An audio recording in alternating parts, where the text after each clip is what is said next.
नमस्कार दोस्तों, welcome back to learning पे earning episode 14 powered by stock DN in the day of stock market. दोस्तों, आज का जो टॉपिक है बहुत इंटरेस्टिंग टॉपिक है। जो मतलब मार्केट में जो काम करते हैं जो लोग, उन लोगों का ये एक्सपीरियंस हमेशा होता है। और ये high expectations low performance and low expectations high performance, ये सालों से चलता आ रहा है मार्केट के अंदर। कोई भी स्टॉक्स ले लो आप, चाहे वो अच्छे क्वालिटी के लो या फिर लो लो क्वालिटी के लो, हमेशा ये ऐसा उल्टा करता है और आपको मिसलीड करते हैं। आप सोचते हो एक, लेकिन होता है कुछ और आप करते हो कुछ और होते हैं कुछ और। तो ये फंडा टोटल है। तो इस वीडियो को पूरा ज़रूर देखना। इस वीडियो में हम डिस्कस करने वाले हैं यही चीज़ जो आपके लर्निंग को एक एज देगी और आपके ट्रेडिंग परफॉर्मेंस इंक्रीज करने में एक हेल्प करेगा दोस्तों। तो दोस्तों, इसके साथ साथ एक रिक्वेस्ट है कि जो भी मेरे फ्रेंड्स नए हैं चैनल पे, चैनल को सब्सक्राइब कीजिए और बेल आइकन को प्रेस जरूर कीजिए फॉर एवरी अपडेट्स। और दोस्तों, अभी चलते हैं मेन मुद्दे पे। मुद्दा क्या है, देखिए यहाँ पे जो पिक्चर है आप देख पा रहे हो, पिक्चर ही आपका वीडियो का जो डिस्क्रिप्शन है या फिर वीडियो में क्या बताने वाला हूँ वो एक्सप्रेस कर रहा है। ऐसा पिक्चर ढूंढ के लाया हुआ आपके लिए। देखो यहाँ पे एक्सपेक्टेशंस जो है जैसा हो रहा है ना, ये एक्सपेक्टेशन जैसा परफॉर्मेंस नहीं होता है मैक्सिमम केसेस पे। और एक्सपेक्टेशन जब आपके बहुत ही कम होता है कि ये पेनी स्टॉक है, ये क्या परफॉर्मेंस करेगा, लेकिन वही पेनी स्टॉक 10 रुपए का पेनी स्टॉक सपोज एक दिन 100 रुपये 200 रुपये भी हो जाता है। तो यही दिक्कत है हमारे साथ। ये साइकोलॉजी इतना इम्पोर्टेंट है कि हम लोग इसके बगैर मार्केट में काम नहीं कर सकते हैं। इसलिए दोस्तों इम्पोर्टेंट है चार्ट पैटर्न पढ़ना, चार्ट को समझना। बगैर चार्ट को आप मतलब कोई ट्रेड नहीं कर सकते, चाहे वो लॉन्ग टर्म हो या फिर शॉर्ट टर्म हो। देखिए राकेश झुनझुनवाला जी जैसे बड़े बड़े दिग्गज इन्वेस्टर भी धोखा खा गए। किस में?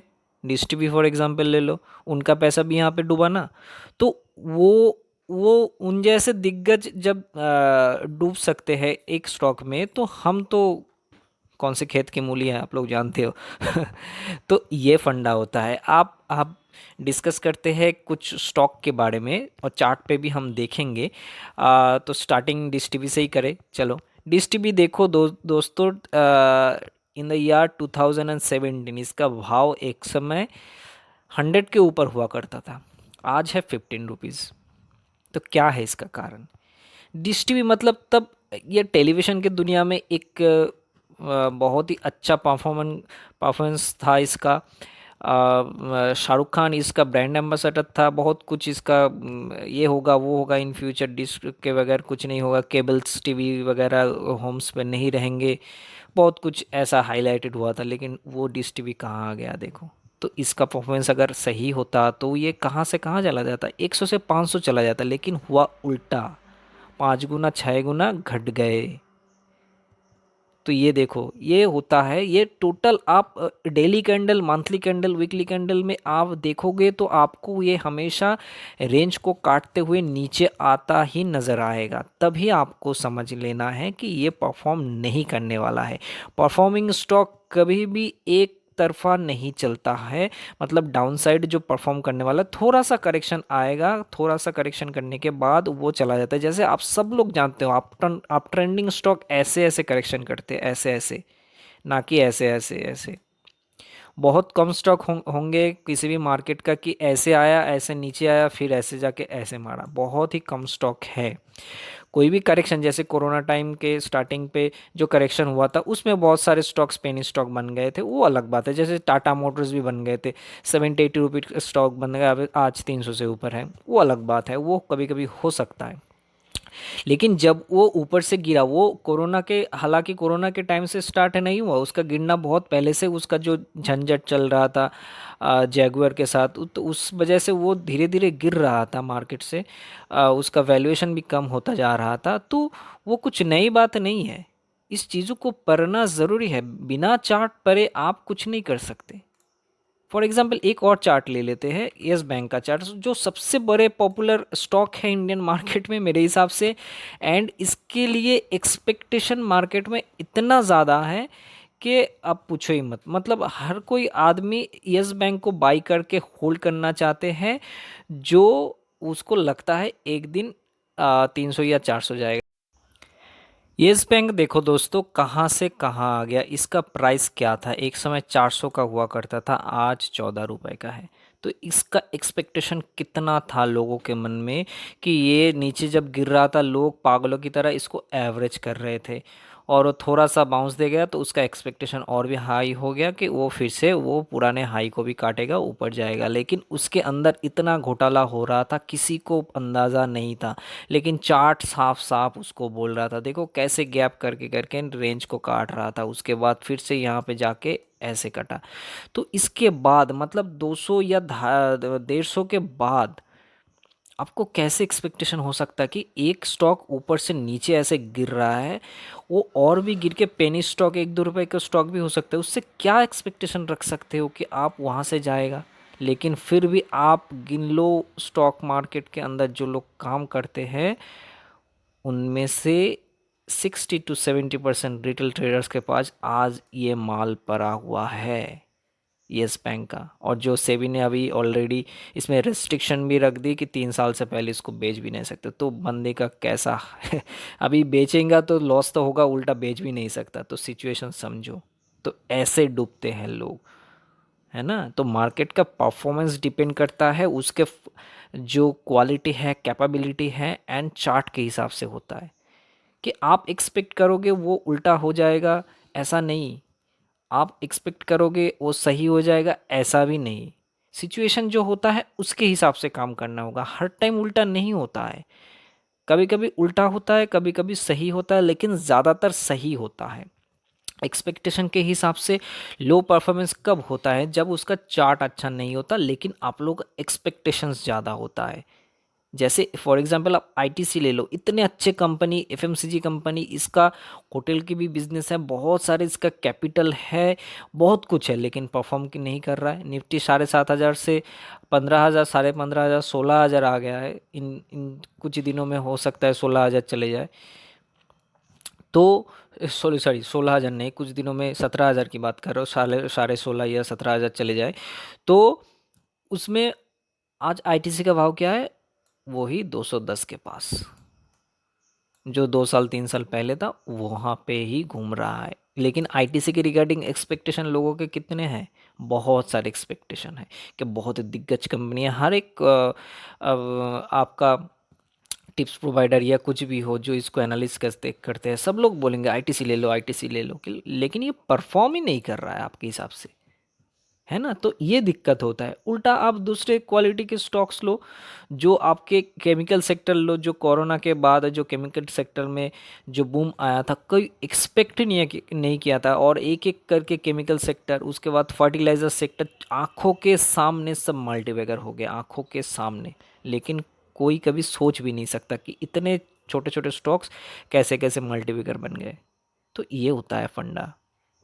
आपको कभी अंदाज़ा लगने नहीं देगा। जिसमें आपका एक्सपेक्टेशन ज़्यादा होगा वो स्टॉक नहीं चलेगा, जिसमें ज़्यादा नहीं होगा वो तुरंत भाग जाएगा, क्योंकि वहाँ पे वो स्मार्ट प्लेयर घुसते हैं, क्योंकि उन लोगों को मालूम है कहाँ पे भीड़ ज़्यादा है और कहाँ पे भीड़ कम है। तो जहाँ पे भीड़ कम होता है वहाँ से ही स्टॉक परफॉर्म करना स्टार्ट कर देते हैं, और जहाँ पे ज़्यादा होता है वहाँ पे नहीं होता है दोस्तों। ये समझ लो आप, और ये मेंटलिटी ऐसे ही आज के इस वीडियो को देखने के बाद ही चेंज कर लेना। और इसी तरह अगर आप चार्ट को स्टार्ट ही करके इन्वेस्ट या ट्रेडिंग करते रहोगे तो आपका कोई नुकसान होने का चांसेस नहीं रहता है। फ़र्क सिर्फ इतना है कि आप लोग समझते नहीं हो, आप लोगों को लगता है कि बिना पढ़े आप कुछ कर सकते हो, या फिर आपको कोई ज़रूरत नहीं है ऐसे कुछ चार्ट रीडिंग सीखने का, टेक्निकल एनालिसिस सीखने का। लेकिन ये चीज़ के अलावा कुछ होता ही नहीं है मार्केट में। आपको नहीं है पता है कि फंडामेंटल क्या होगा, क्या है। अभी फ़िलहाल 2 स्टॉक में आएंगे, 2 दिन घुसेंगे, 10% 20% प्रॉफिट करेंगे, बस बात ख़त्म। इन्वेस्टमेंट कुछ अच्छे क्वालिटी स्टॉक्स में कर दो जो परफॉर्म अच्छे करने वाले हैं, जिसका चार्ट अच्छे है। आपको कोई फ़र्क नहीं पड़ता कि जिसमें फंडामेंटल ख़राब है उस ट्रेड में ट्रेडिंग करे या ना करे। ट्रेडिंग करो, 10% ले लो, भाग जाओ बस। इसका कंपनी का क्या बिजनेस, कल भी शेयर किया था, इसका कंपनी का क्या बिजनेस, क्या ये करते हैं, इन फ्यूचर क्या ग्रो करेगा, कोई फ़ायदा नहीं। आपको मिल गया, चलो। तो ये होता है। और एक दो चार्ट भी मैं चार्ट के बारे में डिस्कस करना चाहता हूँ। उस उनमें से एक है टाटा स्टील। टाटा स्टील का चार्ट अगर यहाँ पे लगा ले, टाटा स्टील मेरे हिसाब से बहुत अच्छे परफॉर्म किया इन्होंने। टाटा स्टील देखो आप, लगभग 250, अगर आप इसका बॉटम ले लेते हैं तो 2020 में गिरावट के बाद 250, और अभी इसका प्राइस है लगभग 1200 के आसपास। कितने गुना हो गए, कैन यू इमेजिन। आंखों के सामने भागता रहेगा और लोग देखते ही रहेगा, अच्छा ये टॉप आ गया है, अभी घूमेगा, और टॉप को काटते काटते काटते ऊपर, है ना। तो ये होता है फंडा। नेक्स्ट और एक है लास्ट, ये आप देखो, सब लोग जानते हैं उसको, महिंद्रा एंड महिंद्रा। ये कहाँ पे था देखो इसका, ये भी 250 के आसपास था, आज इसका हाई मारा है लगभग 900 के पास, 900 950 के पास, अभी 809 इसका प्राइस है। तो ये होता है परफॉर्मेंस जो लोग एक्सपेक्ट नहीं करते हैं। देखो अभी मैं बोल रहा था कि ऐसे ऊपर से नीचे आया, ऐसे अब फिर के घूम के ऊपर गया, बहुत कम होता है। और देखो आपके आंखों के सामने महिंद्रा एंड महिंद्रा में हुआ है। लेकिन जब ये 250 का था, लोग इसको मान रहे थे कि ये पेनी स्टॉक 100 के नीचे बन जाएगा, जैसे कि अशोक लीलैंड का है, टाटा मोटर्स का हुआ था उस समय। लेकिन वो उसी सेक्टर का स्टॉक कहाँ से कहाँ घूम के आ गया, है ना बड़ी बात। तो ये होता है सिंपल सी चीज़, सिंपल सी चार्ट रीडिंग, और कुछ नहीं। यहाँ पे आप कुछ भी करो, यहाँ पे चार्ट के अलावा कुछ है ही नहीं। इसका क्या इंटरनल रीज़न है, कैसे परफॉर्म कर रहा है, क्या इसका फंडामेंटल क्या है, वगैरह वगैरह सब छोड़ो। वो सब न्यूज़ क्रिएट किया जाता है आपको गुमराह करने के लिए। बाकी सब देखो ऐसे ही भाग जाएगा आपके सामने। टाटा मोटर्स में ऐसा हुआ, लेकिन उसके रिगार्डिंग कितने सारे न्यूज़ थे। महिंद्रा एंड महिंद्रा में कुछ न्यूज़ ही नहीं था, वो चुपचाप अपने आप भाग गया और लोग देखते रह गए। तो ये होता है दोस्तों। असली बात है कि चार्ट रीडिंग सीखो, बिना चार्ट रीडिंग के आप कुछ नहीं कर सकते। और चार्ट रीडिंग ही हमेशा आपको बचाएगा, चाहे वो इन्वेस्टर है, इन्वेस्टिंग हो, चाहे वो ट्रेडिंग हो, शॉर्ट टर्म या लॉन्ग टर्म कुछ भी हो। तो ये होता है फंडा कि high expectation and low performance, and low performance, low expectations and high performance. तो अब से इस वीडियो को देखने के बाद मैं एक्सपेक्ट करता हूँ कि मार्केट कभी आपको मिसलीड नहीं कर पाएगा।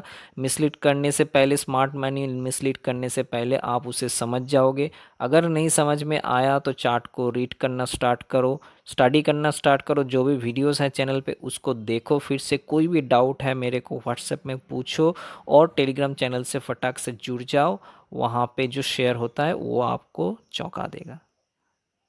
तो दोस्तों मिलते हैं नेक्स्ट वीडियो में। इस वीडियो के लिए इतना ही। Bye bye, thank you.